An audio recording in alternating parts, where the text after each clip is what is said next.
my god! I've had him!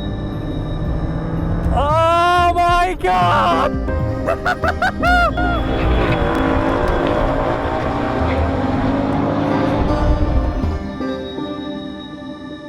I have indeed sold, regrettably, my 35IS.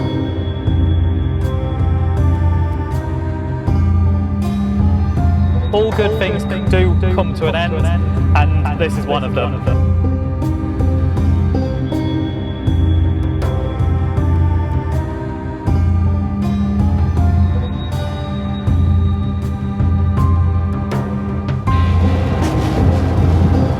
As you just saw, there were some fantastic memories with the 35IS. However, that whole intro was a little bit sad and depressing, wasn't it? So let's bring it back up with what's going on, guys. My name is Ben and welcome back to another video. First of all, apologies if it sounds like I'm filming from a tent right now. I am filming during Storm Dennis and it's absolutely pissing it down. But anyway, the premise of this video is something I've been asked quite a lot by you guys. Do I regret selling my BMW 35IS? Now, that car was very, very, very special to me. It was by far the most expensive thing or car I've purchased, so at the time I felt a bit sick, but that car as a whole was absolutely fantastic. To summarise, that car feels like the one that got away. That probably sounds silly, but it's still my desktop background on my computer. That's how much I loved it so much. So I bought, if you don't know, where are you going? I bought a 2011 BMW Z4 35IS.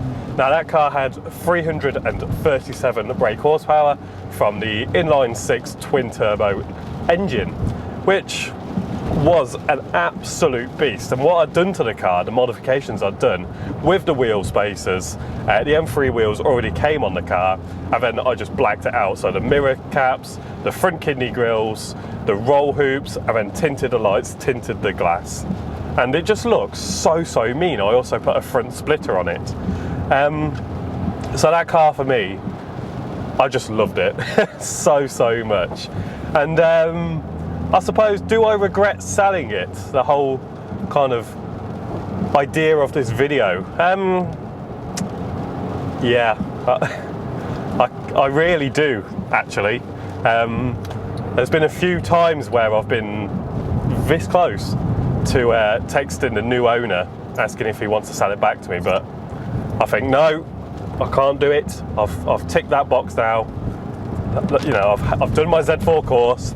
It's time to move on to something different, like this, my Boxster S. Now, the whole reason I kind of sold that car was money. If you look at it like this car is £5 cheaper than the 35IS was. Now, was the IS £5 more car? Yeah, it was. But don't get me wrong, I love the Boxster. It handles far superior to the 35IS, probably because it's lighter and of course it's mid-engined. So this car is fantastic. However, the IS just had the grunt, it had the pop-pops coming out the exhaust, it had the tech, it had a screen, sat-nav, Bluetooth. But then again, it was a newer car, so yeah, I do regret selling it, but on the other hand, I'm better off. And you could say I've got a better car. In fact, I own a Porsche. That is so, so cool to be able to say. When people say, hey, what do you drive? To say you own a BMW, they're not really that interested. And I always felt I had to justify what the Z4 35IS was. Like, oh, it's a Z4, but it's got a twin turbo. And people go, oh, that's cool. Whereas when you tell people you drive a Porsche, their ears instantly prick up. And the questions start getting asked. And even now, going round the roundabout in the rain,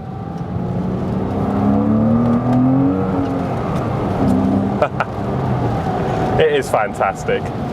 Now, many of you will know that I took the 35IS on that road trip around April last year, And that was so exciting. The build up to the trip, getting sponsorships from companies, getting you guys involved with your Instagram names, visiting Ready Wraps for the partial wrap and then the detail.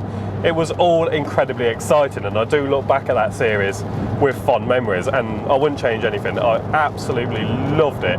However, you may know my car did break down during that trip. So essentially, without names dropping, just before the trip, a garage, there was a slight leak coming from the side gasket of the DCT gearbox. Now, the garage I went to said, yeah, we can fix this, no problem at all. So I supplied the gasket and also a kind of rear main seal, which they didn't fit, which annoyed me. So they had the gearbox out, replaced the seal, put it back up. I picked the car up on Friday, started the road trip on the Sunday. By Tuesday, the car is knocking from the transmission tunnel very badly.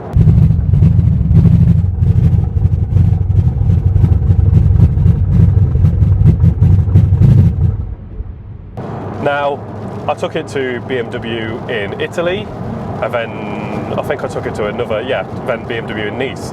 They looked at it and said that a bolt was missing from the prop shaft. And the garage that done the work on the car initially got out of it basically and said, oh, they're one-time use bolts, you supplied your own parts. I'm like, well, if they're one-time use bolts, why did you use them again? However, I don't want to go into that too much because that whole kind of time of my life was a little bit sad and depressing, and that's pretty much why I sold the car.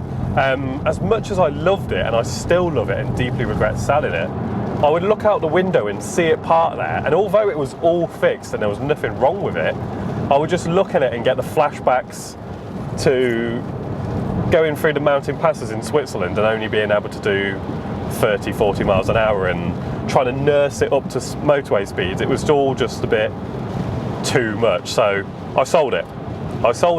And the plan was, I don't need a car because I've got a company car, so we'll just have that.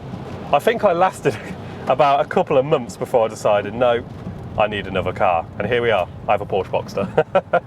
There's no way I could just drive my Peugeot 208 around all the time. I certainly couldn't turn up to Cafe de Machine. It's just not who I am. I like having a sporty car, I like having a convertible. Not that I can really use it today, but still, it's a cool car and I absolutely love it. And of course, if I didn't have a cool car, then the content for you guys would slow down a bit, or would be probably non-existent. So yeah, I absolutely love this car. I just really miss the IS. It's definitely the one that got away.